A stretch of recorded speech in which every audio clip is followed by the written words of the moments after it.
नमस्कार, good morning, जय माता दी। आप सभी दर्शकों का बहुत स्वागत है। आप देख रहे हैं न्यूज 18। फटाफट अंदाज में आपने 25 खबरें जानी। अब खबरें आपको विस्तार से दिखाते हैं, जहां पर सबसे पहले बात करेंगे शारदीय नवरात्र की। देखिए, आज से शारदीय नवरात्र की शुरुआत हो गई है। नवरात्र के पहले दिन आज मां शैलपुत्री की पूजा अर्चना की जा रही है। नवरात्र के 9 दिनों में मां दुर्गा के 9 रूपों की पूजा अर्चना होती है। तस्वीरें आपको दिखाएंगे देश भर से आती हुई, लेकिन फिलहाल आपके सामने उत्तर प्रदेश के प्रमुख मंदिरों से तस्वीरें पहुंचाएंगे, जहां देखिए माता के दरबार सज धज के तैयार हो चुके हैं। देर रात से ही लंबी कतारों में लोग लगे हुए हैं। आज कलश स्थापना होती है, पहला नवरात्र मां शैलपुत्री का, जहां पर कलश स्थापना के साथ नवरात्र का शुभारंभ किया जाता है। मां शैलपुत्री का जो स्वरूप है वो बहुत ही सौम्य है, बहुत ही सादगी से भरा है। इसी स्वरूप की आज पूजन किया जा रहा है और लंबी कतारें आप देखिए किस तरह से मंदिरों के बाहर इस समय लगी हुई हैं। मां के जयकारों से मंदिर गुंजायमान है। शैलपुत्री को सौभाग्य की देवी माना जाता है। इनकी पूजा से सुख, समृद्धि, स्थिरता प्राप्त होती है। माता शैलपुत्री का जन्म हिमालय पर्वत में हुआ और देखिए इसीलिए इन्हें शैलपुत्री कहा जाता है। शैल का अर्थ है पर्वत। मां शैलपुत्री का रूप शक्ति, साहस, सौम्यता, स्थिरता से भरा हुआ है। उन्हें वृक्षारूढ़ा, उमा और हेमवती नामों से भी जाना जाता है।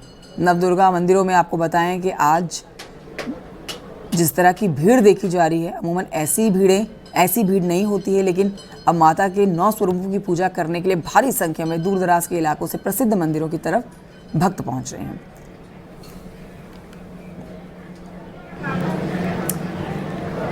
हमारे साथ हमारे सहयोगी इस समय मौजूद है। लखनऊ से ऋषभमणि त्रिपाठी हमारे साथ है, मिर्जापुर से हमारे साथ सुमित गर्ग हैं। उनके पास चलते हैं, तस्वीरें दिखाने के लिए कहते हैं। और ऋषभमणि, आपके पास पहले आ रही हूँ। लखनऊ के किस प्रमुख मंदिर में आप इस समय मौजूद हैं? साथ ही बताइए किस तरह से आज माँ के प्रथम जो आज का दिन है पर्व का, इस पर किस तरह से साज सजावट की गई है, कितनी भारी संख्या में भक्त पहुंचे हैं, कैसा उत्साह नजर आ रहा है, सारी जानकारी दें ऋषभमणि। जी बिल्कुल, देखिए शक्ति की साधना, आराधना, उपासना, उपवास का पर्व नवरात्रि आज से शुरू हो गया है और शारदीय नवरात्रि का आज पहला दिन है। घरों में, मंदिरों में कलश स्थापना की जा रही। मैं इस वक्त राजधानी लखनऊ के प्राचीन काली बाड़ी चौक में मौजूद हूँ, जिसको काली मंदिर भी कहा जाता है। माँ काली का ये मंदिर है। दूर दूर से यहाँ पर लोग आते हैं, अपने अपने तरीके से यहाँ पर भक्त यहाँ पर पूजन कर रहे हैं और अपने उनका जो तरीका है उस हिसाब से उनकी आराधना जारी है। इस वक्त भारी भीड़ लगी हुई है मंदिर में। जो पुजारी जी हैं वो भी विधि विधान से यहाँ पर लोगों को पूजा करा रहे हैं और काफ़ी दूर दूर से यहाँ पर लोग आए हुए हैं। और आप देख सकते, मैं यहाँ बात कर लेता हूँ उनका कुछ लोगों से।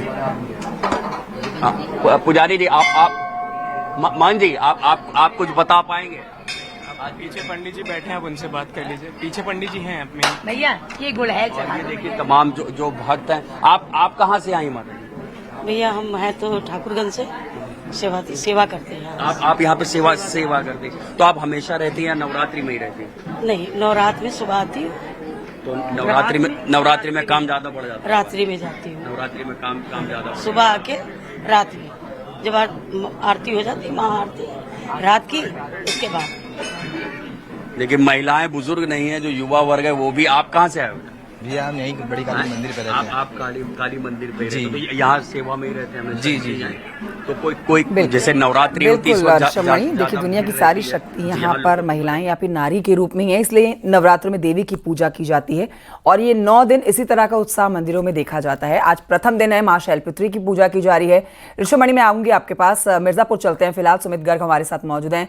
सुमित गर्ग, बेहद उत्साहित माँ के भक्त हैं और रौनक देखते ही बन रही हैं। हम भी जिस रास्ते से आए हैं, जहां पर माता के मंदिर देखे, वो बहुत ही सुंदर लाइटिंग, फूलों से सजे हुए हैं, माता के गाने चल रहे हैं, अलग ही छटा देखने को मिल रही है। आप इस समय किस मंदिर में मौजूद हैं और कैसा उत्साह यहाँ पर भक्तों के बीच आप देख पा रहे हैं? इस वक्त हम देखिए माँ विंध्यवासिनी के दरबार में है। विंध्य पर्वत पे विराजमान है माँ विंध्यवासिनी और 51 शक्ति पीठों में से माँ विंध्यवासिनी का ये दरबार है, जो सिद्ध पीठ कहा जाता है। जो शक्ति को प्राप्त करने वाला ये दरबार है। और इस दरबार में 9 दिनों तक अलग अलग जगह पे विंध्य पर्वत पे बैठ करके ऋषि मुनि आम व्यक्ति तपस्या करता है, माँ की प्रार्थना करता है और मनचाहा फल प्राप्त करता है। यही वो स्थान है जहाँ पर माँ गंगा स्पर्श करती है विंध्य पर्वत को। देश में एकमात्र ऐसा स्थान है जहाँ पे पर्वत माँ गंगा स्पर्श करती है। ये माँ विंध्यवासिनी का वो दरबार है जहाँ पर लोग दूर दूर से आते हैं अपनी एक मनोकामना, अपनी इच्छा को पूरी करने के लिए। और कहा जाता है कि माँ की एक झलक पाने से भक्तों के मन की जो मनोकामना होती है माँ वो पूरी करती है। और इसी के लिए देखिए भक्त लाइन लगा करके ये हाथों पे नारियल चुनरी लेकर के माँ विंध्यवासिनी की एक झलक पाने के लिए देर रात से बेताब है। और कहा जा रहा है कि लगभग 1.5 लाख से ज्यादा भक्त सुबेरे मंगला आरती के बाद से जब से दर्शन चालू हुए हैं 1.5 लाख से अधिक भक्त माँ विंध्यवासिनी के दर्शन कर चुके हैं। हम लोगों से बात करेंगे। ये बताइए कहाँ से आप आए हैं? गएपुरा। क्या कहेंगे माँ के बारे में? दर्शन करना।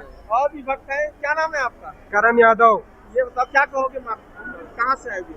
रायबरेली। क्या कहोगे माँ की, कब से लाइन लगे हो, कितना अच्छा है? अरे 2-3 घंटे से जी। और ये देखिए भक्त है यहाँ पे आदमी हुई है। माता जी कहाँ से आई हुई है? रायबरेली पे। अच्छा क्या कहेंगी आप माँ के बारे में? जी, क्या माँ के बारे में क्या बताएंगी, क्या जाने? माँ का दर्पण करना चाहते हैं बहुत। ये देखिए और भी ऐसे लोग हैं। ये इस तरह से लगभग 8 अलग अलग लाइनें लगाई गई हैं प्रशासन की ओर से और 10 जोन में है यहाँ पर। और इस तरह से आपको हर क्षेत्र में हर जगह कॉरिडोर बनने के बाद ये स्टेज जो बढ़ने के बाद लोगों को बहुत आसानी से अब दर्शन मिलने लगे हैं। वहाँ पर वही सुरक्षा की बात करें तो इस बार ड्रोन कैमरों से निगाह रखी जा रही है। हर तरफ सीसीटीवी कैमरे अलर्ट किए गए हैं, ड्रोन कैमरों से निगाह रखी जा रही है भक्तों के ऊपर। और बड़ी संख्या में इस बार भक्त जो है माँ विंध्यवासिनी के दरबार पहुंचे हुए हैं और देश के अलग अलग कोने से। और ठीक है सुमित गर्ग, बहुत शुक्रिया आपका जानकारी, तस्वीरें हमारे दर्शकों तक पहुंचाने के लिए। ऋषभ मणि आपका भी शुक्रिया।